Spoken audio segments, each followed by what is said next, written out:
Particularly on tracks like this. Oh, that's not a bad shout, not a bad shout. Up goes the finger as well. He's onto that back foot, but the seam back in just too quick for him. And he's right in front. Had a little word with Usman Khwaja, who said, no, just carry on walking. Shaheen Shah Afridi with an important breakthrough. Australia lose their first. 1 out for 7. It's 8 for 1. Certainly his teammates. This ball keeping a little bit low. And a classic example of the ball beating the bat. There's another one. There's a neck. Up goes the finger again. What a start from Pakistan. This is sensational stuff. Full delivery, just seaming away. Flirt at it, edge taken. And Pakistan flying. Australia won the toss and batted, but this man, he has other ideas.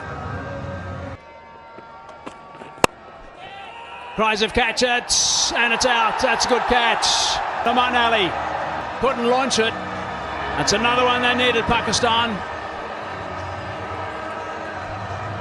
Yeah, disappointing for Mitchell Starc. Anything up, he was having a good go at it. And just there, lost the shape. But a wonderful catch. Aman Ali diving forward. Once again. Ball bowled him. Perfect, really. Full straight, left arm round. You can't back away to that because it's spearing into the stumps. All in the hurdle now. Look at that seam position. Look at the angle. Hitting the middle stump. Great finish. And I feel Pakistan have done well. 391 all out.